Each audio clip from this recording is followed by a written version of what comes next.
In this one we have a normal distribution with a population mean of 2 and a population standard deviation of 0.1.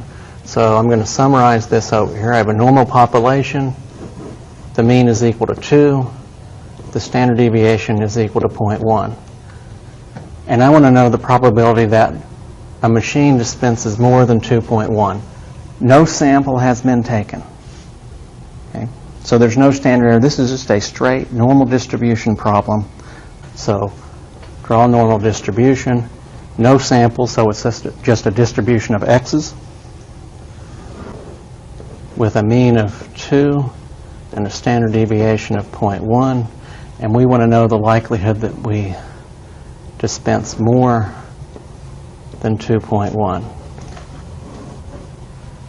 Z is equal to x minus mu over sigma. 2.1 minus 2 over 0.1, which is 1. And that goes with an area of 0.3413. Remember 1, about half of the 68, so we've been kind of doing that for a while. That means from here to here we have 3413, and the area in the tail then is 0.5 minus 0.3413 is equal to 0.1587, 0.8, and 1.9. So the 85th percentile.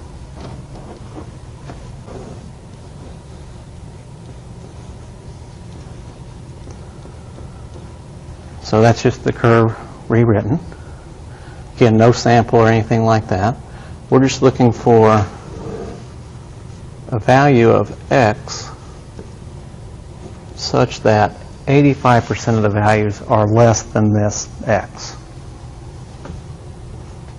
We know from the mean down is 0.5, which means that this has to be 0.35.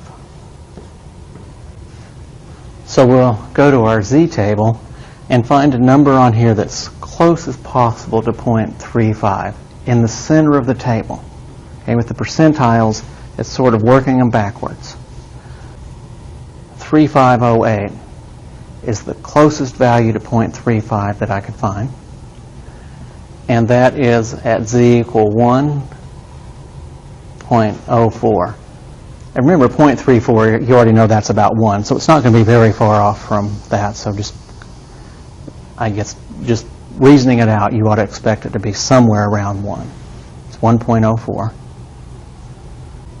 So this x is equal to the mean plus 1.04 standard deviations, or 2 plus 1.04 times 0.1, and that's going to be 2.0104. A tenth of that. I'm just moving that over. I'm sorry, 2.104. Not part of this problem, but just as a side note, remember if it said something like the 10th percentile,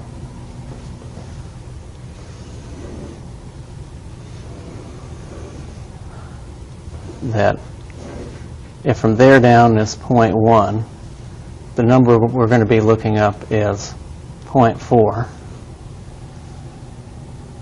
and that it's going to be below the mean. Okay. I happen to know this one, but I'll look it up anyway. The closest to 0.4 is 3997, and that goes with 1.28. So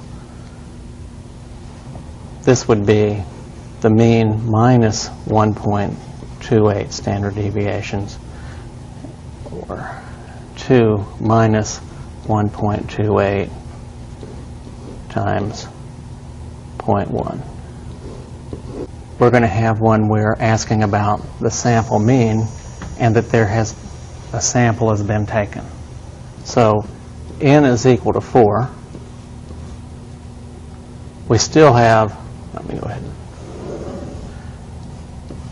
We're talking about the distribution of sample means because we're asking find the probability that a sample mean is greater than 2.1.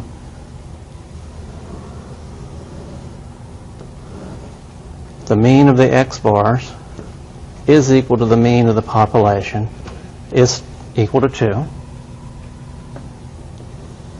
The standard error, the sigma of the x bars, is equal to the population standard deviation. If you want to put an x there to remind you it's the standard deviation of x, you can, or just leave it as sigma, divided by the square root of n. So we have, that was 0.1 divided by the square root of 4, 0.05. So remember, when it's asking about sample means, and when there's a sample taken, those are the two clues, that you have to correct and give the standard error for the sample means, divide by the square root of n. We're still looking for 2.1. So z is going to equal this distance, x bar minus the mean of the x bars in terms of standard errors. So divide by sigma x bar. So we have 2.1 minus 2 over 0.05. That's equal to 2. If you look that up in the table, that's 4772. That's from here to here.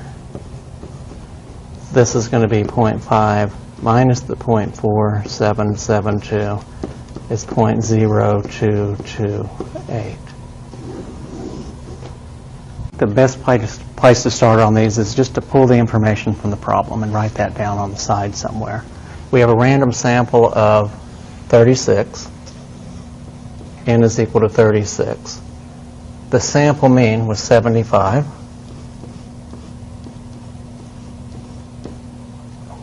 Sorry. Change that from sample standard deviation to population standard deviation. Sample standard deviation, we'll get to that after the test.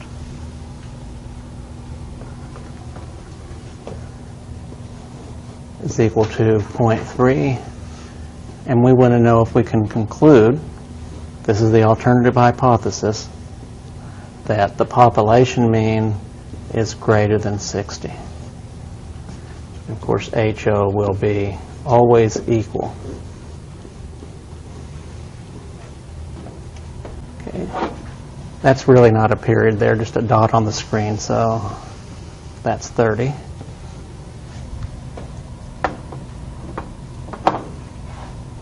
Okay, so part A was formulate the hypotheses. Got that. I just, with the HA or the HR, I just read what it said. Can we conclude that the population mean is greater than 60? For the critical value approach, this will be part B, we'll need to have a decision rule. We're going to reject HO if z-test is greater than some value.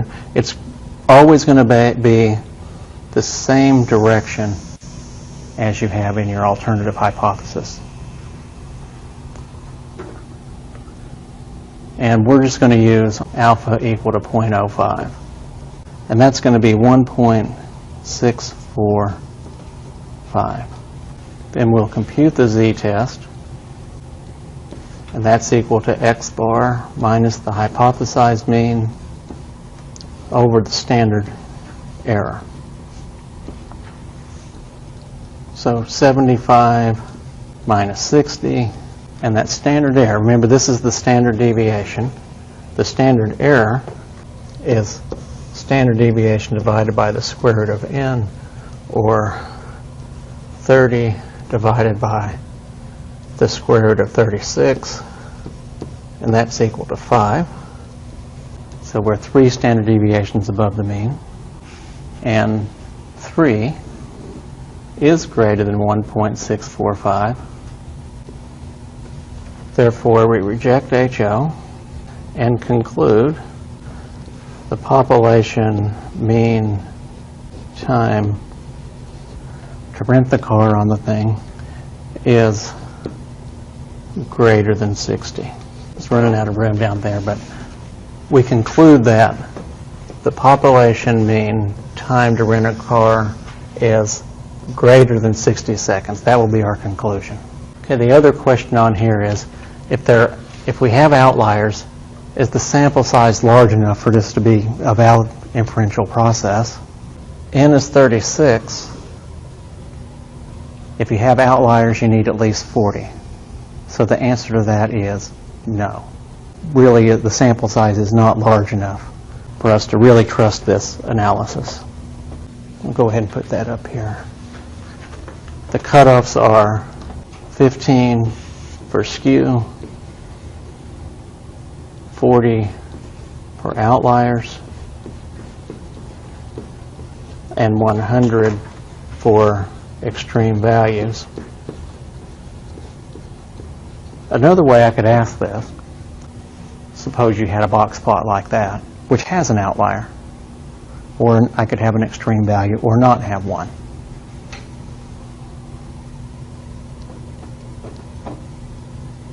Okay, after reading through this problem, we're going to do a confidence interval.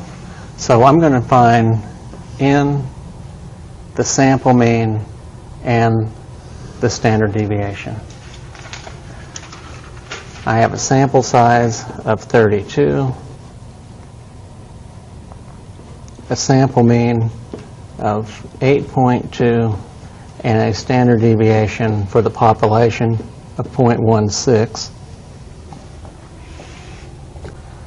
And I'm going to go ahead and compute the standard error.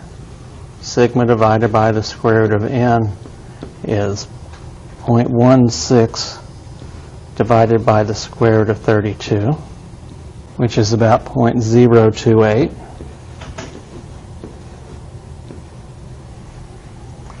And my confidence interval is the statistic x bar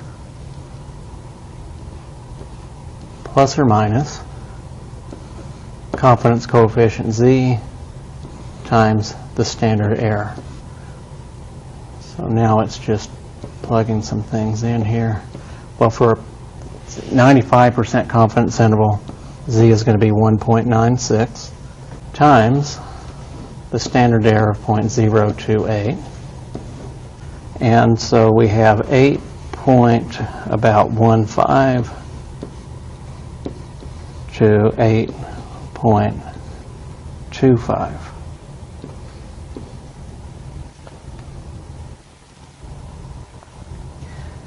Remember, this is one of many intervals that could be constructed. We're not saying there's a 95% chance that this interval includes the true population mean. We're saying that if we threw, it's either 0 or 100 for this specific. What we're saying is if we repeated the process, this could be one of the 95% that includes the true population mean, or it could be one of the 5% that doesn't. It's about the collection of intervals, not one. That's not asked here, but I thought I would review that again while we were here. So that's part A. Based on the confidence interval, can you conclude that the population mean is less than 8.5? So B is yes. The entire interval is less than 8.5. And then the last one, if the data are skewed, is the sample size large enough? The answer is yes, it is large enough, because you only have to have 15. So C is yes, because n is greater than or equal to 15. While we're here, I'm going to recommend that you use your calculator to verify your answers. So to do that in this one, stat, tests, go down to Z interval, and the standard deviation was 0.16, the X bar was 8.2, sample size 32, confidence level 95, calculate, close enough.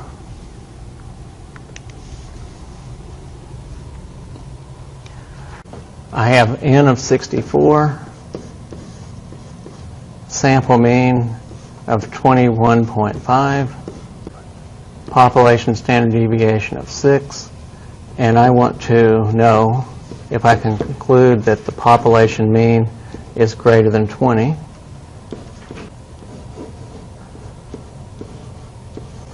We first calculate the z-test. The z-test is x bar minus the hypothesized mean, mu0 or mu h, divided by the standard error. So we have 21.5 minus 20 divided by sigma x bar down here is equal to sigma divided by the square root of n. It's 6 divided by the square root of 64, and that is 0.75, and that's going to be 2.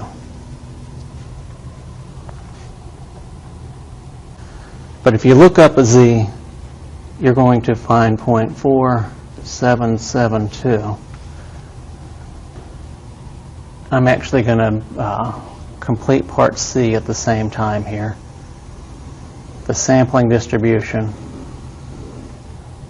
x bar, our population mean was 21.5, standard error 0.75. I'm sorry, that was 20, and this is 21.5. It's the x bar we observed, and the z for that is equal to 2. This area is 4772. The p-value is the area in the tail, going in the same direction as our alternative hypothesis. So that's 0.5 minus 0.4772, or 0.0228. I'm going to go down here and just say, I've already done it up here, but for part B, 0.5 minus 0.4772 is equal to 0.0228. And then part C is draw the sampling distribution, label it, shade the p-value. Make sure you have x bar over here, mu h, that should be sigma x bar, that's x bar, and z is equal to 2. I'm going to skip down to part F first, then we'll get back to E. Is the sample size large enough? Explain. Well, the sample size is 64. It's okay unless there are extreme values. So for part E, if mu is equal to 20, remember the p-value is a conditional statement. If HO is true, if mu is equal to 20, then there is a p-value chance, 0.228 chance, of getting x bar greater than or equal to the x bar of 21.5 that we observed. Remember, it's not, there's a 0.0228 chance of x bar greater than or equal to 21.5. It has to have that conditional aspect to it if HO is true. Then there's that. Sorry, I skipped part D. Based on the p-value, should we reject at the 0.05 or the 5% level of significance? Well, we would reject if the p-value is less than 0.05, less than the p-value. The p-value of 0.0228 is less than 0.05, so yes, you reject HO. Will be discuss the central limit theorem and its connection to hypothesis testing and interval estimation. The central limit theorem says if n is large enough,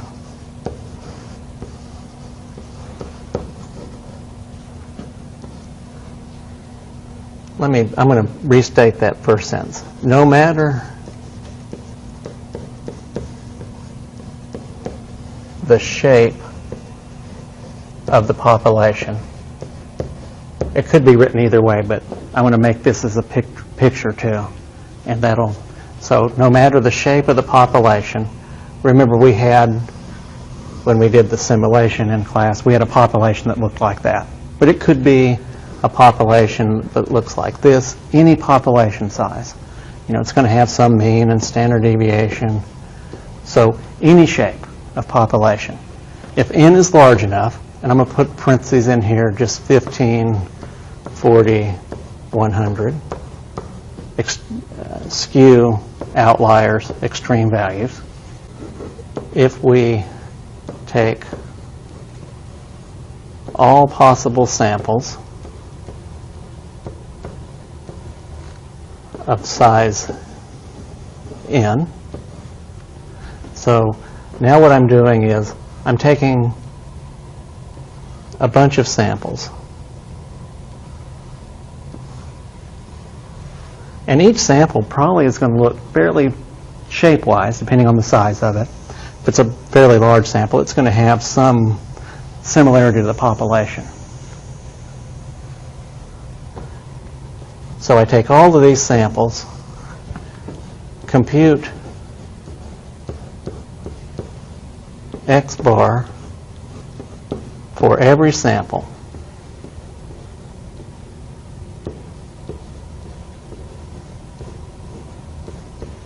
So in class and some of the other places that I gave you, either videos or what I wrote, I might have in class, I had a population 1, 2, 3, 4.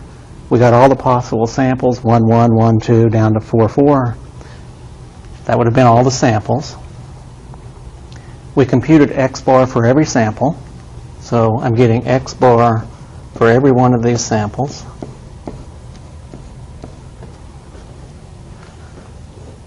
The sampling distribution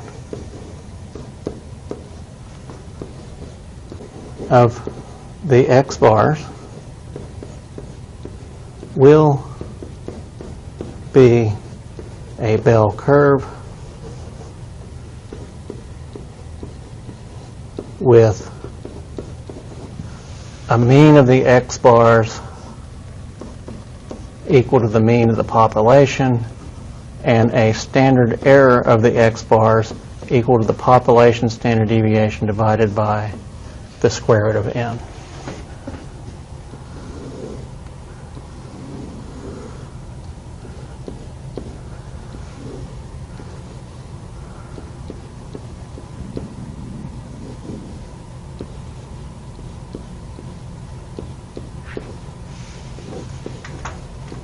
And that means that no matter what the shape of the population, if I take these large enough samples, I can still use the z distribution to calculate probabilities for this normally shaped sampling distribution. Okay, connection to confidence intervals. Confidence intervals are statistic plus or minus confidence coefficient times standard error. That z value, or normally distributed sampling distribution. The population can look like anything. I can still use that z value because I've met the conditions of the central limit theorem. So anytime when we put in that 1.96 or that 1.645, the central limit theorem was what allowed that to be a meaningful number.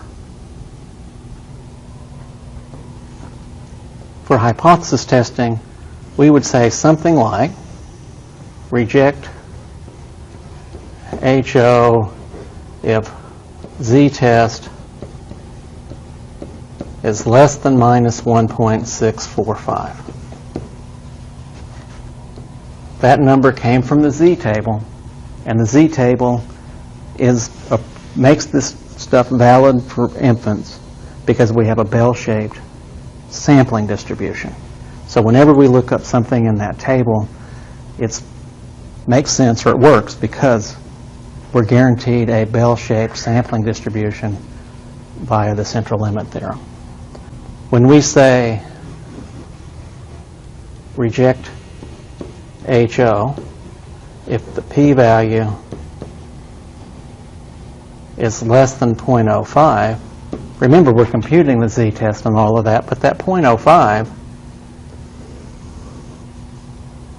let's say if we were, HR was less than, this area in the tail, this 0.05, is 0.05 in a bell-shaped distribution.